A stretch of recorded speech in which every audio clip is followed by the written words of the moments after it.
go ahead, since it is 6 o'clock, as we allow more participants to jump on, go ahead and get started. So the webinar tonight is Surviving Transitions with Your Neurodiverse Child. Are you ready for summer? And as we had in the description, we know that transitions can be hard for us as adults. And our kids go through so many different transitions, summer to school. And when you think about that structure day, they get up at the same time, they have, classes they have to go to, they eat at a certain time, they go to bed at a certain time. There's so much structure in that day. And summers can create more havoc and anxiety in the children as far as, now what do I do? What does that look like? Even though there's a lot of structured events that most of us do put our kids in, it can get a lot. So I'm so excited to have our professionals and our experts here today to help us understand and guide us through what that looks like.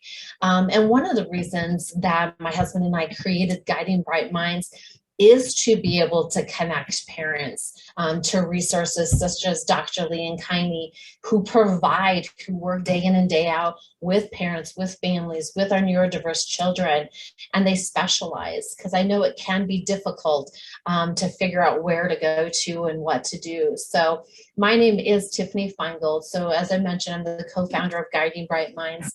And it was because of my journey as a parent of a neurodiverse child that I wanted to put an organization together that helps parents on their journey.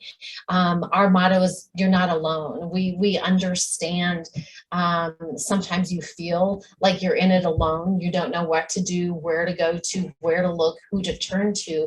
So Guiding Bright Minds is focused on bringing all of that together under one resource. We have over 70 some articles, blogs, where we talk about what is dyspraxia, what is dyslexia, what does that look like, what's the difference between an educational evaluation and a medical evaluation, who does the evaluations, who should you go to seek for those services.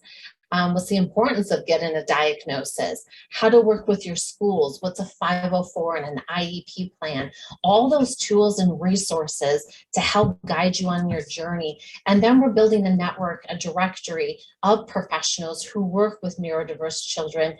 So we vet through them, we interview them. Why are you doing what you're doing? What does that look like? How can you help our families and kids? Because that's the other thing is where do you know who to go to?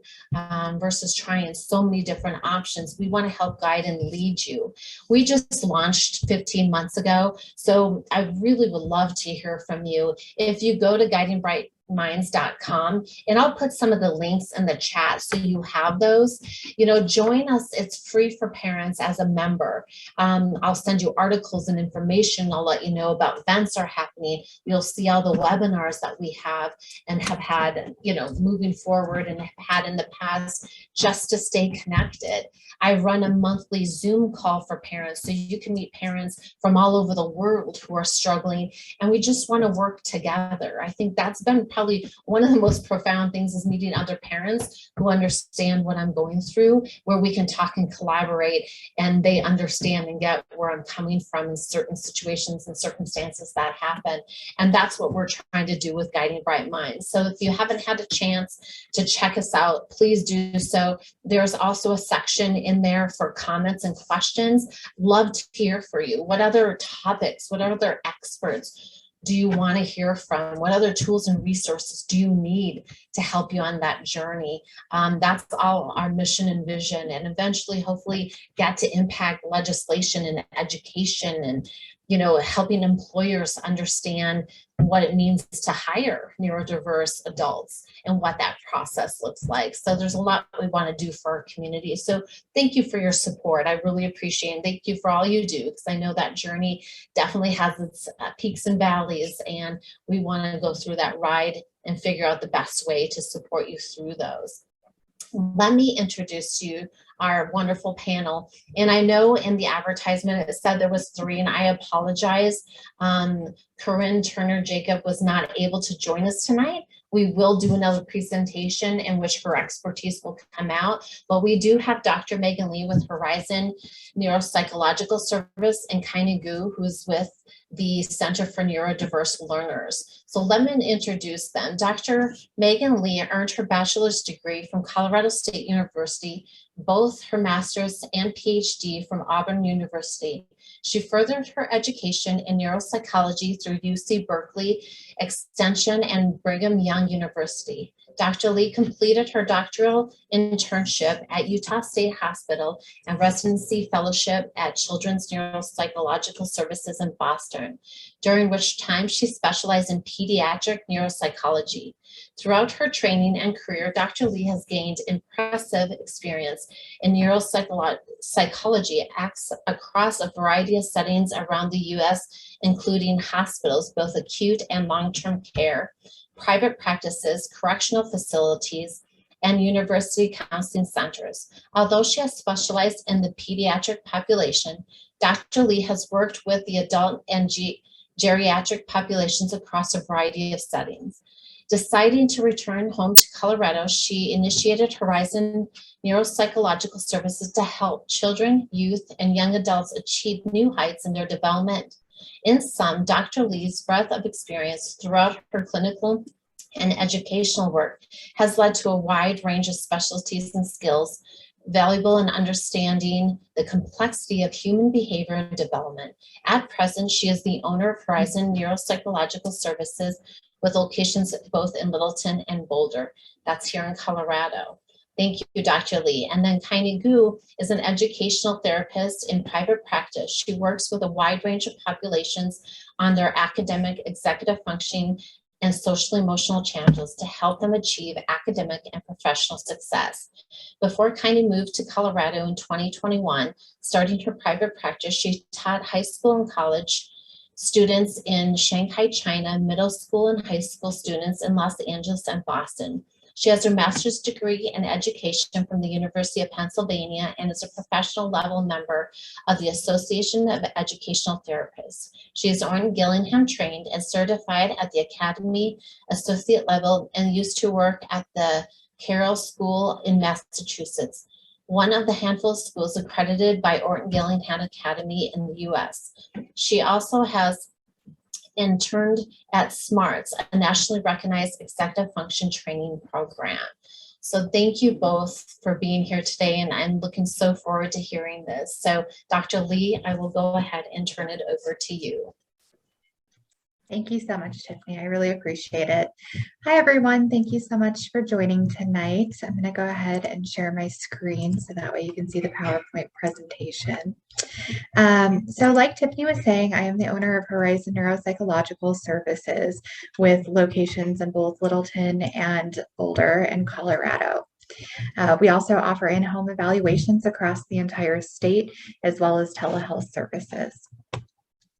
Today, we're going to talk about neuropsychological evaluations and what they are, how they can benefit parents and caregivers, how they can also benefit treatment teams. And we're going to talk a little bit about the different areas that are addressed in a neuropsychological evaluation.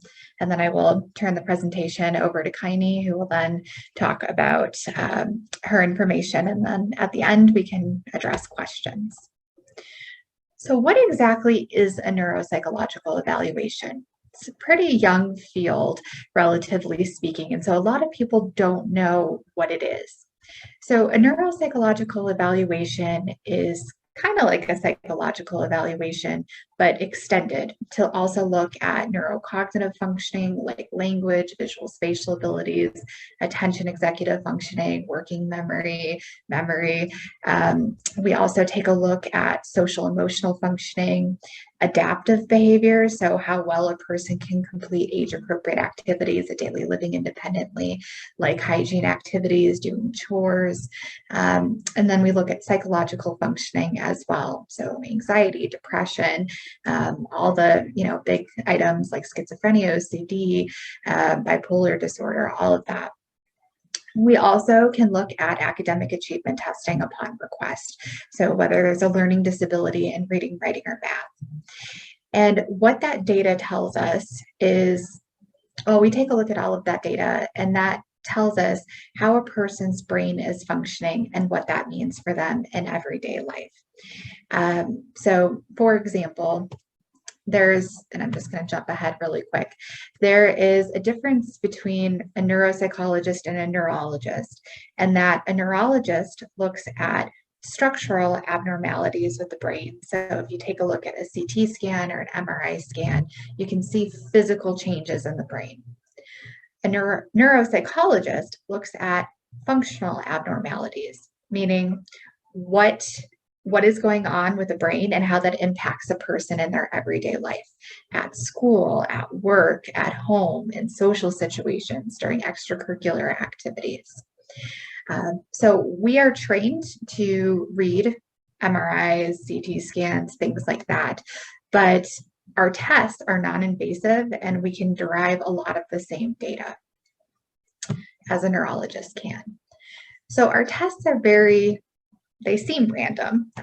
So when I engage in testing with a child or an adult, we do a lot of different activities like reading stories, solving puzzles, drawing pictures, answering questions.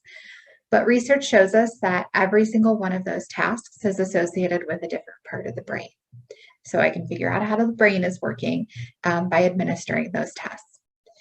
And just like SATs and SATs, all of the tests that we give are standardized, meaning regardless of what test was given, it's going to have the same mean and standard deviation. So that way we can throw everything on a normal bell curve and accurately determine what the person's strengths and weaknesses are. And people always ask, why get a neuropsychological evaluation? There's a lot of different reasons for that.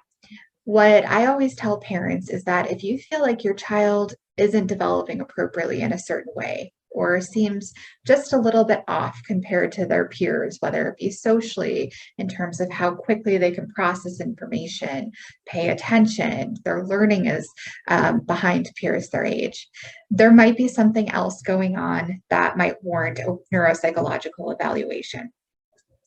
So ADHD is kind of the big item for parents.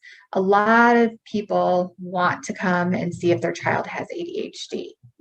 Well, a lot of people can get that diagnosis from their pediatricians, but what I try to encourage people to do, particularly pediatricians, is have the child tested for through a neuropsychological evaluation, because there are a lot of different conditions that can mimic ADHD, like anxiety, for example. Sometimes a child doesn't always look anxious because they internalize a lot. But I don't know about you, but when I'm anxious, I'm less able to focus on the task at hand. I'm also a little bit disorganized in my thought process, which looks like ADHD, but it may be the case that it's anxiety. Language disorders, that's another big one. So sometimes kiddos can't understand what's being spoken to them or articulate their thoughts to others, which results in them tuning out during lectures or in conversations. It also can impact learning. So across the board, there's a variety of reasons why people refer. Going back to neurology, we do get a lot of referrals from neurologists, not only for tic disorders and concussions, but also for seizure disorders, any kind of neurosurgery that's taking place. We can do pre and post neurosurgical evaluations to see how the surgery impacted a person's brain and what that means for them in everyday life. Cancer treatments, that's another big one. So anytime there's like methotrexate or chemo going on, that's going to take a big hit on the brain, particularly the developing brain. And we want to see what that looks like over time. Okay, so who conducts a neuropsychological evaluation? There are a lot of different people that can be part of the process, like a technician. So, for example, at my practice, every single doctor has their own technician. But there has to be a doctor that heads up the process, whether they've received their PhD like me or a PsyD and ED. It doesn't really matter as long as they have some form of doctorate in psychology. And then they have to specialize in neuropsychology, typically through a residency program / fellowship, or a variety of different experiences along the way. But that 2-year postdoc / fellowship / residency has to be conducted in neuropsychology. There are people who pursue board certification as well, just like in any field. And how can a neuropsych eval benefit parents and caregivers? So what I always tell people at my practice, all the families that come through, it is so important for us to try to figure out what the child's strengths are so we can build on those to help them be the best version of themselves that they can be in life, while still working around their weaknesses and getting them the help that they need in certain areas.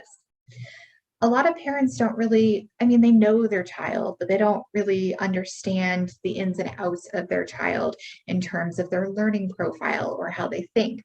They may come to me with a lot of examples of, oh, if my child loses everything, they seem to be very scattered and they have a lot of trouble with planning, organizing, time management. And what I can do is I can put medical terms to that and say, okay, the child's struggling with attention regulation and executive functioning. That's part of a larger diagnosis of ADHD. Or, they have a lot of trouble with facilitating social relationships and making friends, and they are really, really hyper fixated on Pokemon or Minecraft to the point where they don't want to engage in other tasks, or they're hand flapping, or they're doing complex finger mannerisms. Well, I can take a look at that and say, okay, this is autism spectrum disorder, and here's what this means for your child and how that impacts them across settings. A lot of times providers really like to have a neuropsych eval done because there's a lot of data, hard data, that goes along with the explanation that maybe they've been giving all along, and parents are just not as receptive to that feedback until they see the hard data in front of them. This also really helps parents because once they have that information, and it's a lot of information that's very specific to the child, they can learn how to structure things differently at home. They can also determine whether it's time to fight for services at school through a 504 accommodation plan or an individualized education program. And that's something that I help families do as well. I participate in those meetings and I go to bat for the child. But something that's very unique to my practice is I really look at the next 2 to 3 years and I figure out what that developmental trajectory looks like for the child if nothing changes, if no interventions are put into place. I don't have a crystal ball, but I can look, generally speaking, at what the risk factors are and what the typical trajectory is like for a child heading in that direction.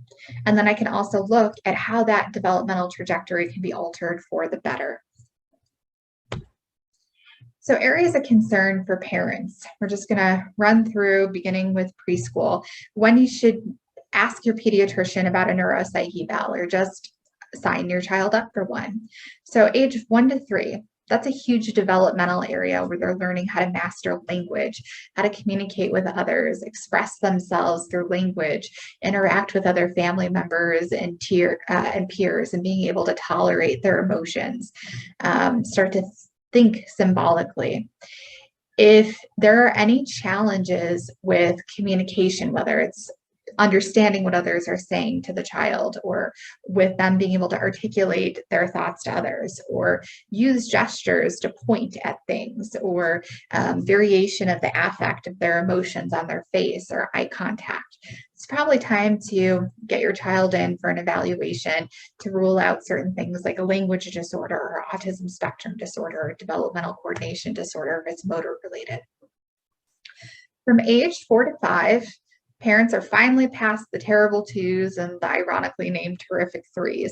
And so children are a little bit better able to manage their frustration. Well, if they're not showing some progress towards implementing coping skills, or having a lot of tantrums, or becoming physically aggressive towards others, whether it's parents, siblings, animals, teachers, peers, something may be going on, something like ADHD or a mood disorder. So anxiety, depression, disruptive mood dysregulation disorder.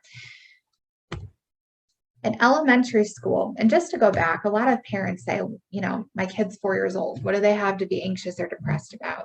You'd be surprised. There are a lot of kids who are born where they just biologically are more predisposed to being anxious. And so they may struggle a lot more during change and transitions or meeting new people or being put in new situations. Those things can be anxiety provoking. And if you have a child that has an underlying anxiety disorder, they're not going to bounce back as quickly, and they may show more tantrums than other children. In elementary school, at first and second grade, they're learning how to read, write, master basic math concepts. However, some children are really struggling in those areas, and so they may be resistant to engaging in academic exercises. They may become disruptive at school. Well, maybe they're having a hard time focusing and sitting still, and they're wandering around the classrooms, or they're the chatty Cathy, or they're doodling a lot, whatever it may be. They're having a hard time engaging in their classwork. By 3rd to 5th grade, academic expectations change. So by 4th grade in particular, kids are no longer reading to learn how to read. They're reading to learn new material. And so if they're having a harder time with that, and also grasping higher order concept reasoning and complex concepts, something else might be going on. So for example, there's something called a nonverbal learning disorder, which is not a formal diagnosis. It's more a cluster of symptoms, but they may be experiencing different difficulties with higher order concept reasoning, like reading between the lines, understanding whole part relationships, the main idea in stories.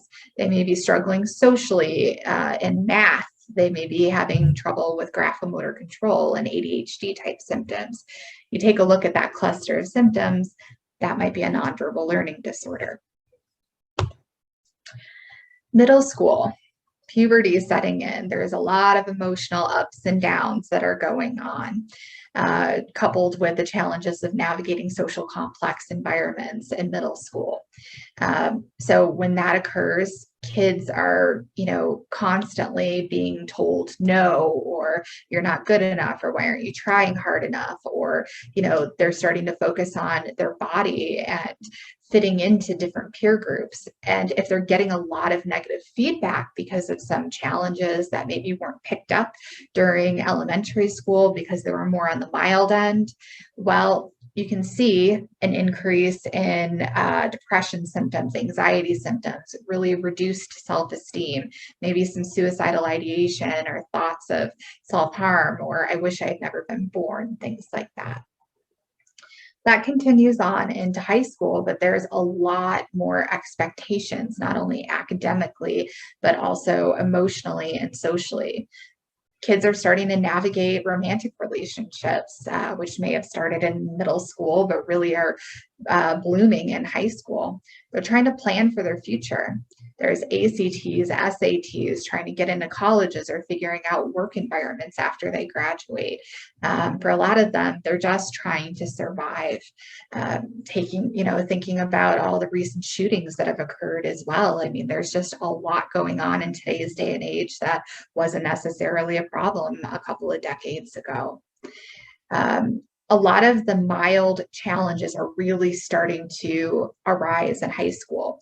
So maybe a mild ADHD that wasn't picked up, mild learning disabilities that were not picked up, that kids were able to compensate for until the academic and social demands increased enough to the point where they can't compensate anymore and they really start struggling.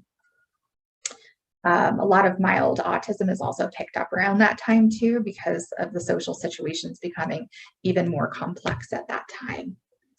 Young adulthood, whether it be going into college, into the workforce, living independently for the first time, getting married, just all of those big adulting milestones take place, choosing a career path.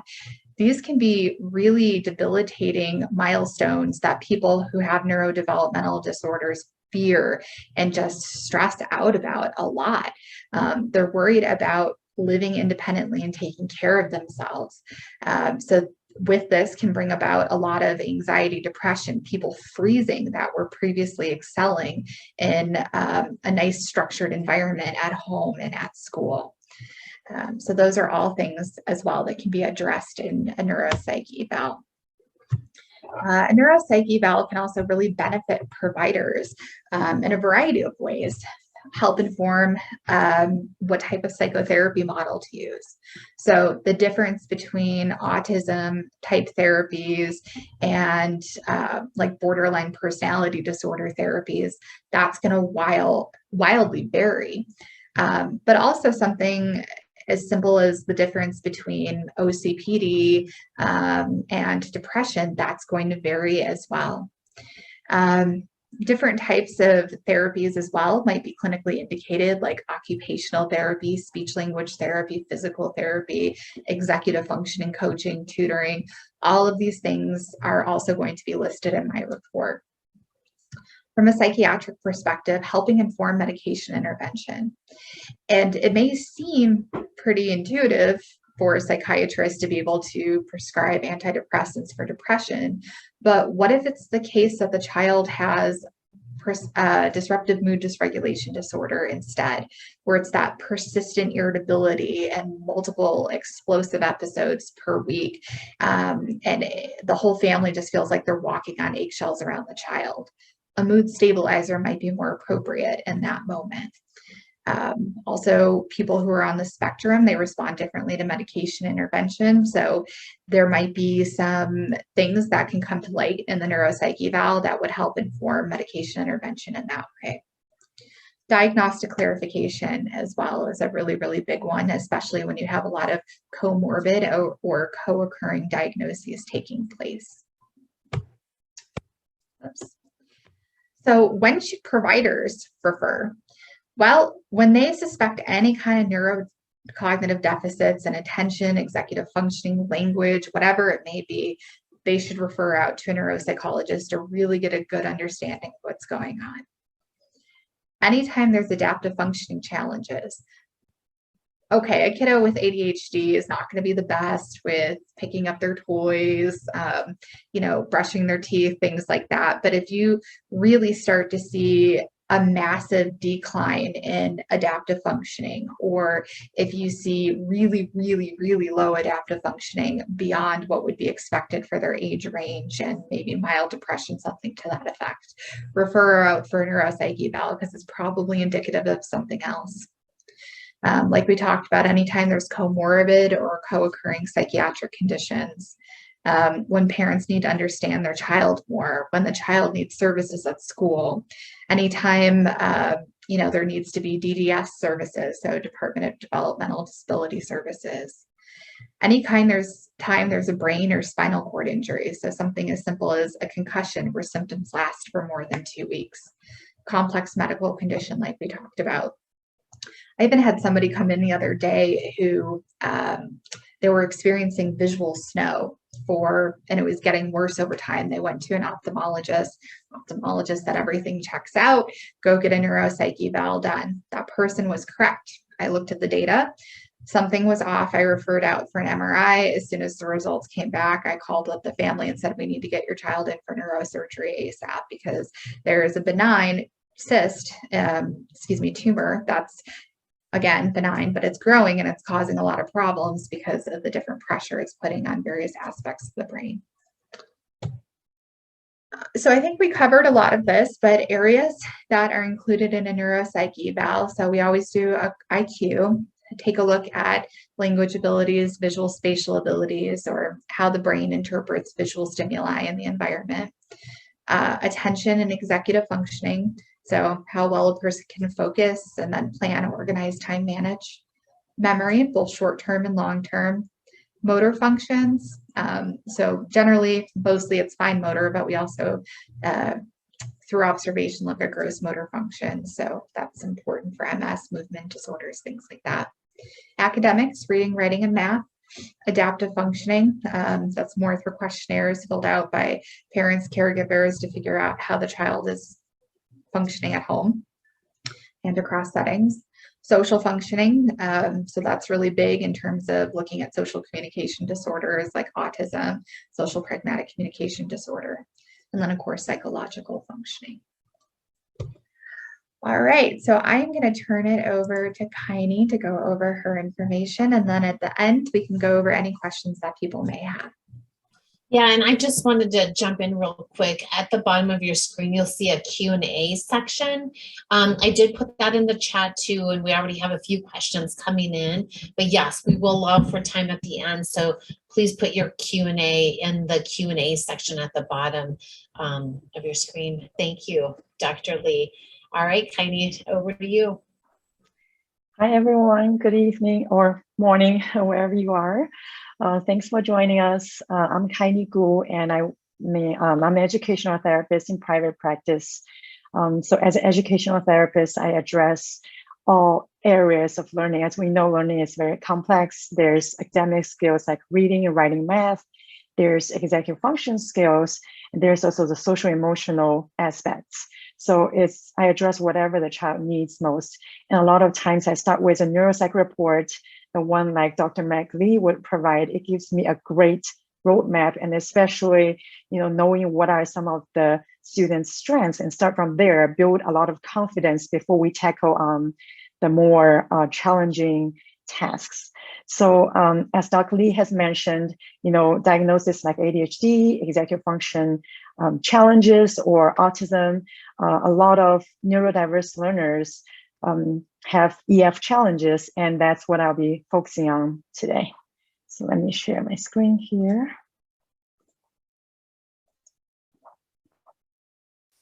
Yeah, so when we talk about EF, it's a really big umbrella. It's a set of skills that can help us achieve goals, complete tasks, and very interestingly, really in researching in academia, there's really no one all agreed upon framework of what are these skills. So you might have heard from a lot of experts like Russell Barkley, Thomas Brown, or George McCloskey. So the framework I'm using today, the skills I'll be mentioning today, this is a framework from Pat Dawson and Richard Ware. These are two well-known psychologists who have written a series of books on EF. It's called Smart but Scattered. This series of books are very student-friendly and family-friendly. That's why I picked these skills to talk about. So before I get to the activities that you can do at home this summer, just want to give everyone a very quick overview of what are these skills I'll be mentioning. What do they mean? So planning and prioritizing, I bet this is probably the first skill that comes to your mind when you hear EF. Absolutely, it's, when you have a goal, when you have a task, what's your plan? And what's more important? What's not that important? Time management. There's also the first part is time awareness. How good are you at estimating time? So there's a task. Do you have an estimate or good estimate of how much time this might take? Are you able to keep track of the time? Are you able to meet the deadlines? Organization is having a system and maintaining a system to help you keep track of. It can be both physical things like having a backpack organized, have a bedroom that's not too messy, as well as organization of thoughts. Say when you are writing, how do you organize your thoughts to make sure the writing is structured and organized, understood by your readers? Metacognition, thinking about thinking, it's like standing back a little bit, taking a bird's eye view. How am I doing? How's everything going? And is there anything I have to do differently? Sustained attention, of course, is, paying attention. Goal-oriented persistence is follow through your plan, even if there might be some tasks, some obstacles, setbacks. Are you able to push through and still get to where you want to go? Flexibility is not the flexibility we're talking about when we do yoga. It's more about cognitive flexibility. So you have a plan A. What if the plan A doesn't work out? Do you have alternatives? Say if there's some new information that comes out, there's some new changes. So what are you going to do? Are you able to, maybe think a little bit differently, be open to new options, and might have to adjust a plan. Response inhibition is thinking before acting. So pause a little bit, evaluating what am I supposed to do, how am I going to do it, and make sure the actions after thorough or a lot of thinking. Task initiation is starting a task, even if the task is not your favorite task. Working memory is keeping information because you need it later during a complex task, manipulating some information. And it also refers to sometimes, are you able to draw on past experience and inform your actions moving forward? Emotional control is, are you able to regulate your emotions to make sure you're behaving appropriately, regulating your emotions to make the next move a good move, a wise move. So that's a quick overview of these 11 skills that's mentioned in Peck Dawson and Richard Guer's framework. So let me go up here. There are a lot of things you can do in summer. And as we know, executive functions are needed for everyday life, for everyone, adults, students, everyone alike. I know summer is very different from the school year when there's usually routine, a structure, certain times you do certain things, as Tiffany mentioned at the beginning. So it's a great time to talk about routine with your kid. Yeah, everyone thrives, almost everyone thrives on routine, especially our neurodiverse kids. They really need structure to guide them. There's predictability, there's a structure there that makes them more calm, and they know what's coming up. And also a great time to practice, how to create a routine. Maybe it's a good time to talk about what are some routines we want to build in our daily life. It can be a daily routine, like maybe we want 30 minutes of reading built in. Maybe we want 30 minutes of math built in. It can be a weekly routine, like maybe we want to go to the library once a week and use tools like calendar, whether it's paper, whether it's a family.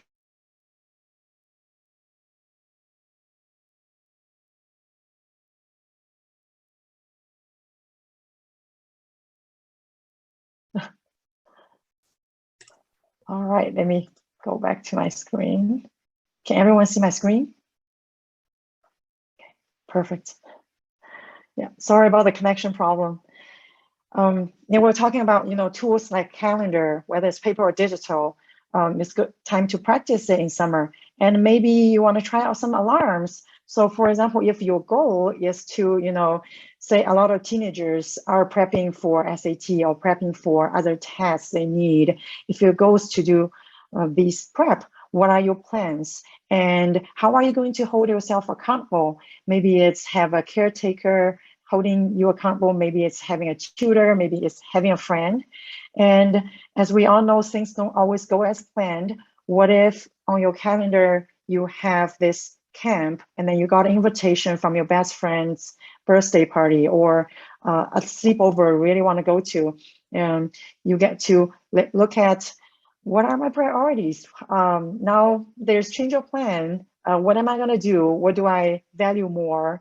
And of course, there's a lot of emotional ups and downs in summer. It's also a great time to practice emotional control. What are some strategies in summer when you feel so bored that you feel like doing or getting on your siblings' nerves? What are you gonna do? Or if you are feeling so anxious, checking out your friends' Instagram, feeling like everyone's having a wonderful summer, I'm like really having a boring summer. What are some strategies you're gonna do to help you regulate these emotions? And board games, it's summer. I'm sure there are a lot of games, a lot of outdoor games too, indoor games, board games. I'm sure a lot of you are already playing them. And you may not have noticed a lot of board games practice or improve EF skills. So whenever it's board games that require strategy, there's planning involved. And there's some metacognition involved, and you have to think, okay, so what's my next move? How am I doing now? How am I going to win this game? And definitely paying attention to what your opponents are doing, what other players are doing to decide your next move. And of course, most kids don't have challenge with goal-oriented persistence here because their goal is to win. And what if your plan doesn't work out? And there you need the cognitive flexibility to help you win the game. And whenever there's turn taking, there's response inhibition. You have to wait for your turn, or games like Taboo, you have to make sure you don't say certain words that are not allowed. Even simple game as Simon Says, it's a good opportunity to practice response inhibition. Okay, I'm not going to act that fast. I have to slow down a little bit. Think about, did I hear Simon Says?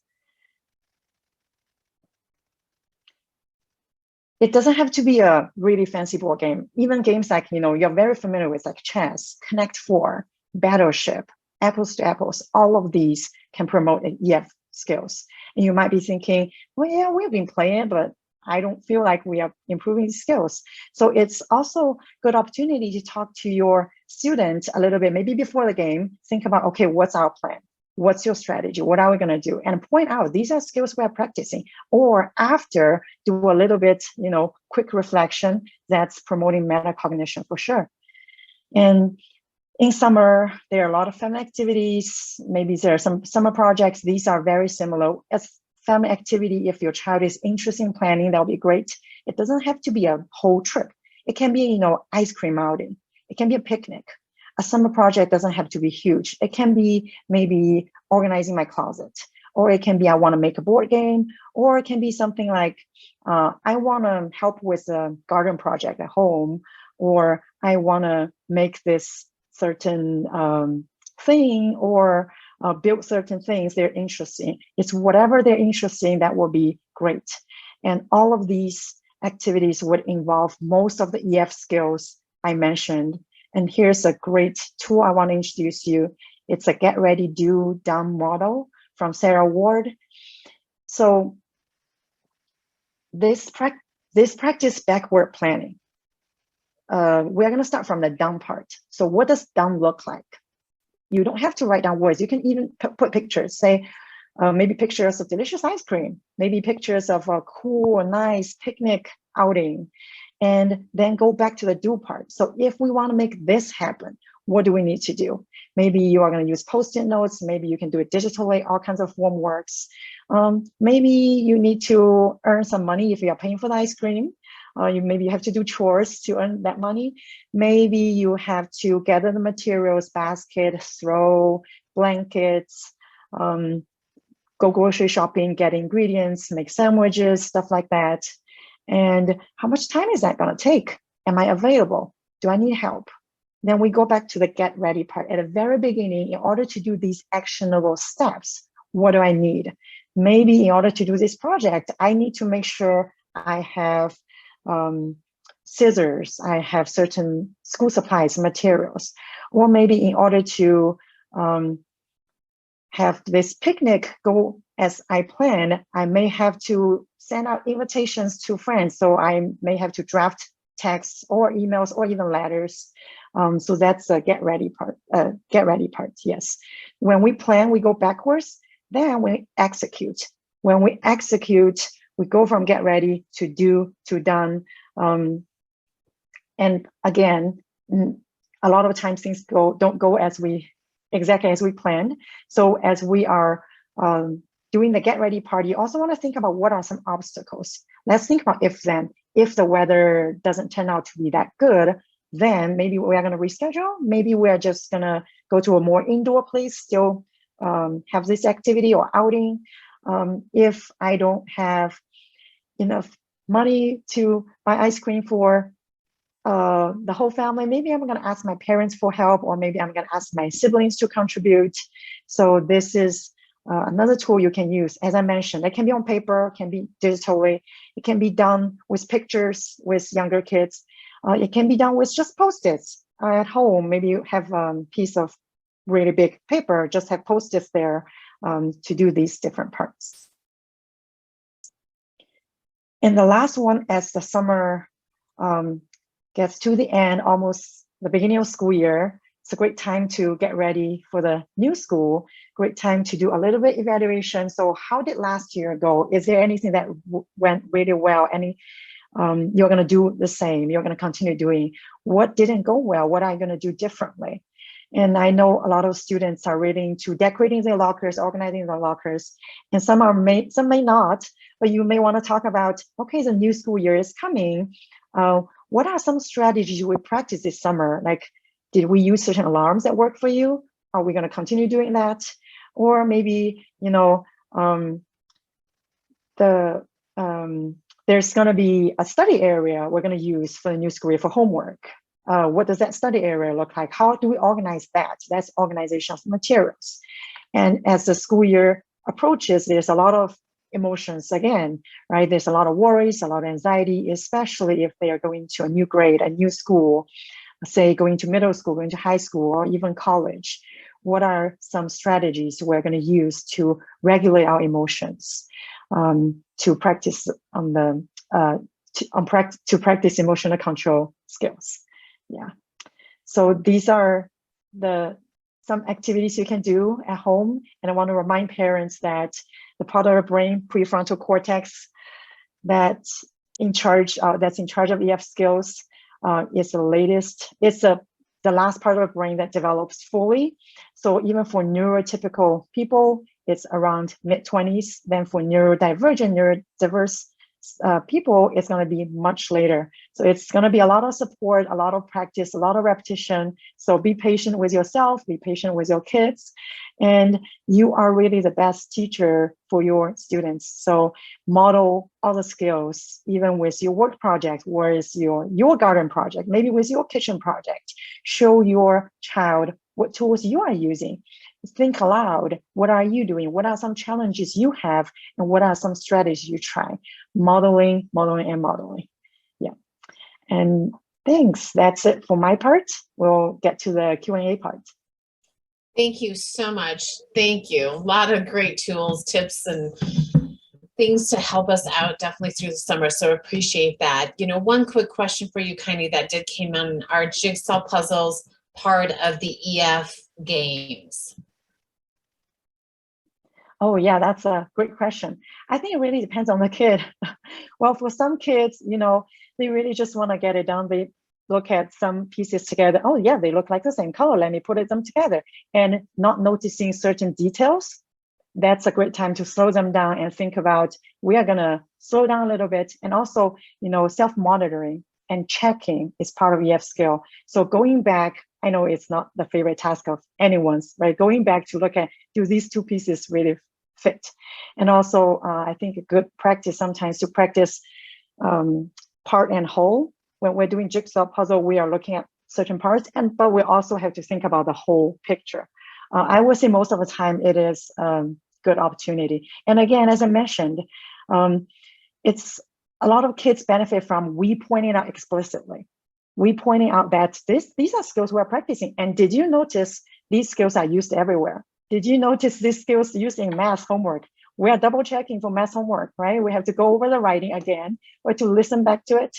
Pointing out what skills are we practicing and linking the skills to different contexts. Otherwise, they don't transfer that easily. Wonderful. Thank you so much. Don't forget, if you do have questions, put in the Q&A section. We do have a few in there, so let me go ahead and read off the first one. Is there a list of all the tests that you can do and what each does is aimed for, perhaps a professional resource or text? I'm guessing that's in terms of the neuropsyche eval. Yeah. So it differs depending upon the age and the referral question, although I like to be as comprehensive as possible. But for the intellectual measure, I generally do the WIPSI, the WISC, the WACE, WASI. I occasionally use the Stanford Binet or the Tony.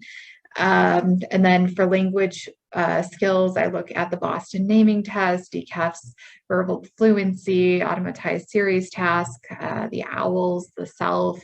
For visual spatial functions, I look at the Hooper, the JOLO, the Ray Complex Figure Task, Berry VMI as well.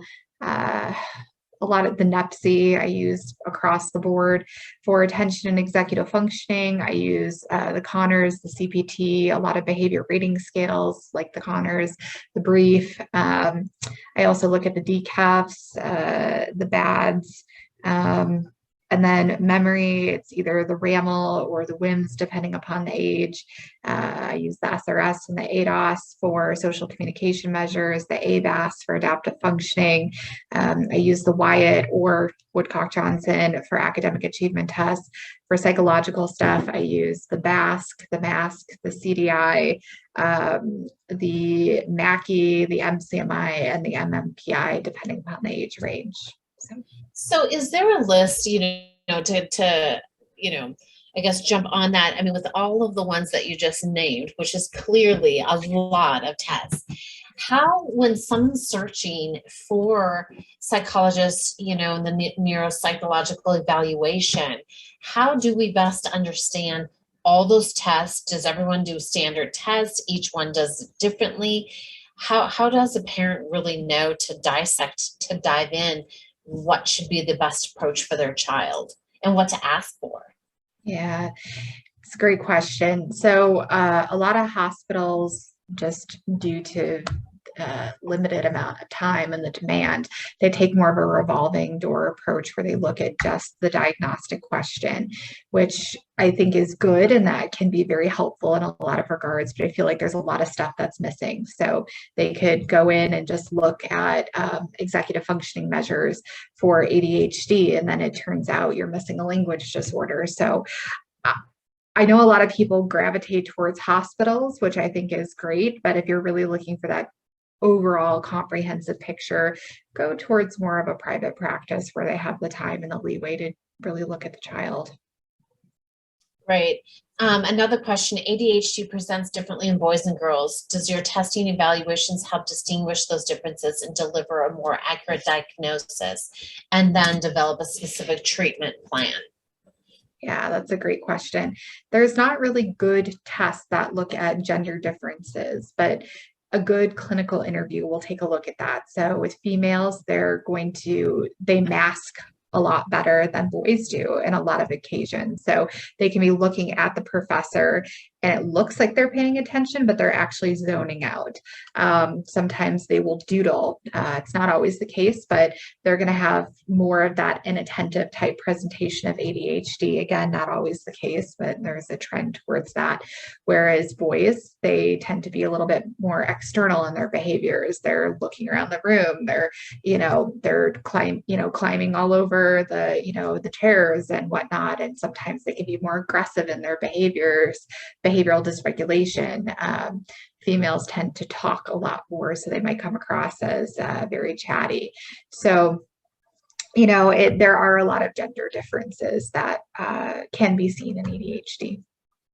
And can that be contributed to boredom, depending on, obviously that would be weeded out through your exams and tests, but especially if those that are gifted and sitting there bored, learning and stuff. So do you see that can be impactful as well? Absolutely. For all of us, we can get bored, and we're able to regulate our attention, though, kind of redirect back to the task. So ADHD at its core is a deficit of regulation, whether it's regulating attention, regulating the body, regulating emotions. So with attention, you typically see with ADHD kiddos or adults either hyperfixating on their preferred task or having significant difficulty focusing on a non-preferred task beyond their peers. That can get a little tricky when you have a really gifted student because they are bored in the classroom setting. And so it's important to put them in the appropriate types of classes. And if you find that they're still having the same types of attentional-based weaknesses, then you're seeing the ADHD really coming to fruition.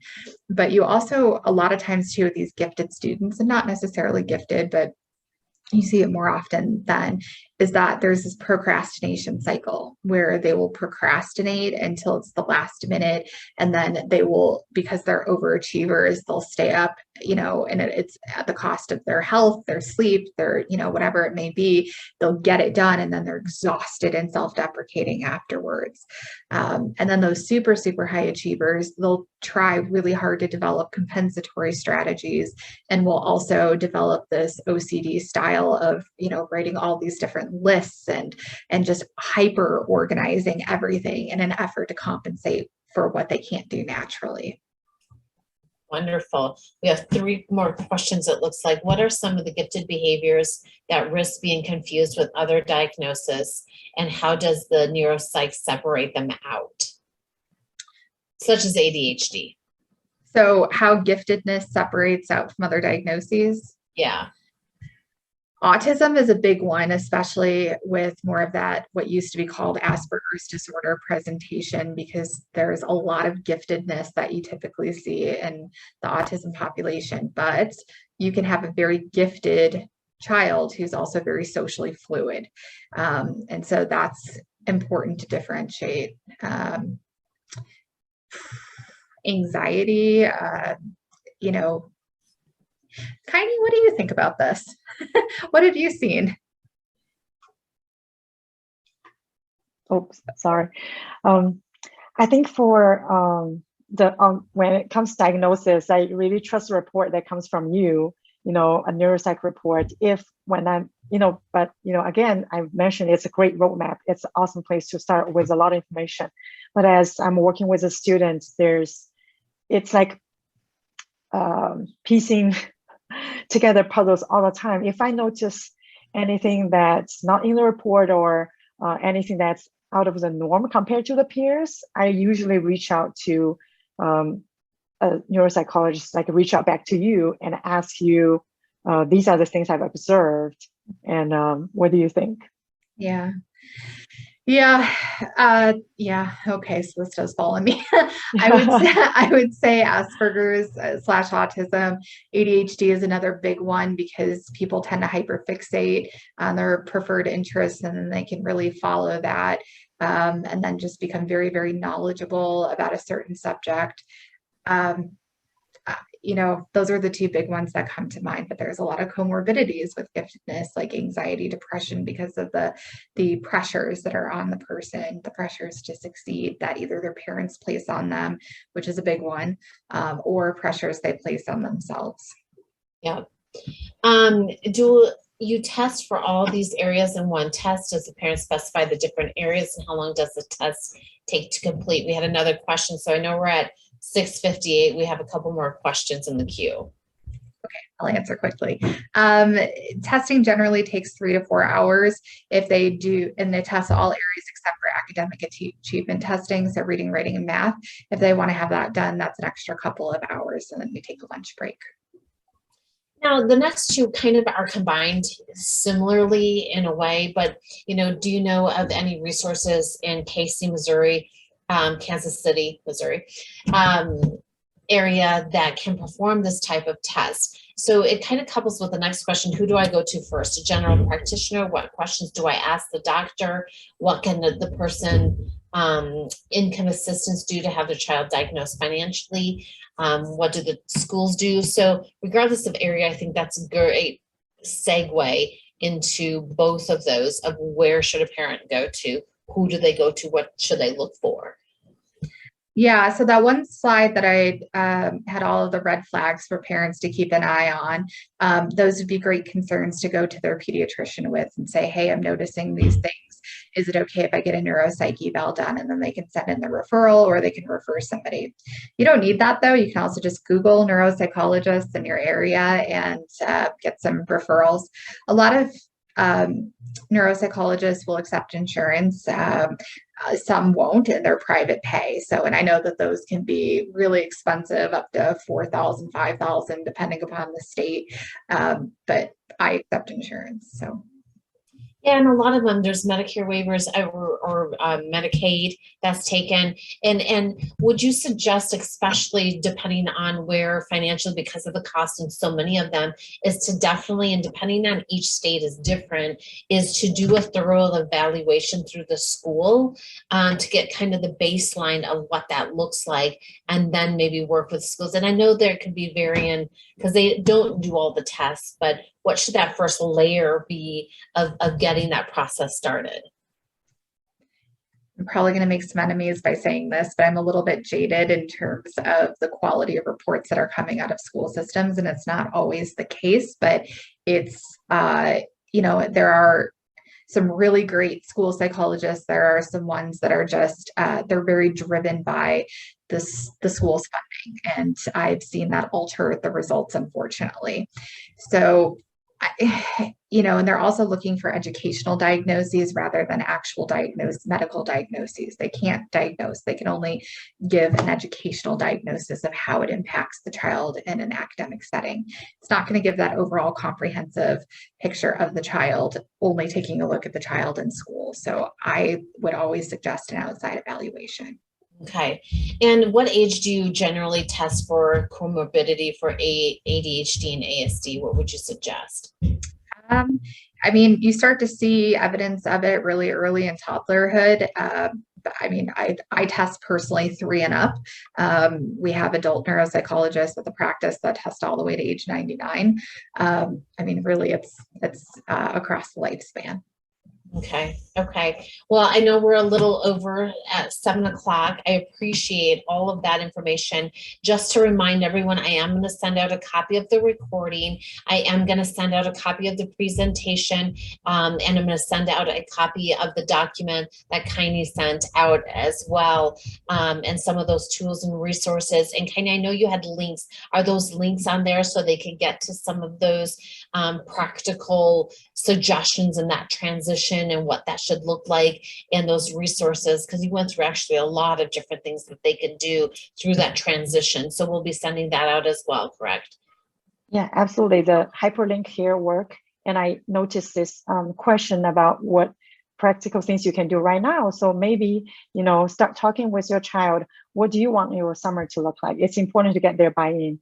What do you want the summer to look like? What do you think is going to be beneficial for you, academically, socially, and also in terms of extracurricular activities.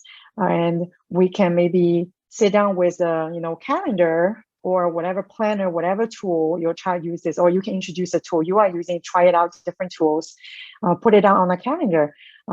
As I mentioned, maybe we have these days locked for soccer camp already. Okay, so we're going to put these on the calendar. So other commitments during this time are not going to happen. Maybe sleepover is not going to happen during this week. It's your soccer camp. What about, any project you're interested in doing? So when do you plan to do that? You can use the get ready, do done tools to plan it out. What does it look like? How long do you think that's going to take? Say it's a board game you want to design. It might take 2 weeks. So let's put on the calendar. What does that look like? Is it going to be every day throughout 2 weeks? It's going to be like every other day. How much time do you plan to spend on it? And how are you going to remember you're going to work on it? I know even though kids say, well, I want to do this and do that at the beginning of summer, but it somehow never happens. Who's going to keep you accountable? How are you going to keep yourself accountable? And what are some other incentives? Are you going to reward yourself with maybe ice cream later? Are you going to reward yourself with, cookies? Think about what works for you. And it's a great time right now to talk about summer. And it's important to get their buy-in for sure. What do you want your summer to look like? How can I help? Yes. Great advice on that. So I know there was a question where the information is going to be sent to you. It's going to be sent to the email in which you registered. So whatever registration came in, I'll pull the registration report and that email is going to be sent. So I know we're at 7:05. Thank you guys for all of this. And again, you know, check out Guiding Bright Minds. If you do have any more questions that you'd like to have, definitely send that through the website. Like I said, there's a Q&A section on guidingbrightminds.com. You can send me the information. You can send me any type of questions. I'm happy to help, and any guidance and direction that you have on more resources. So appreciate all that you guys have done. Thank you, Dr. Lee. Thank you, Kaini. Wonderful. Please reach out to them for their services as well, whether you're local, out of state. They could probably guide, help direct you, but I know they're available to want to be able to help any family and child that they can. So thank you all. Have a great evening. Thank you. Bye.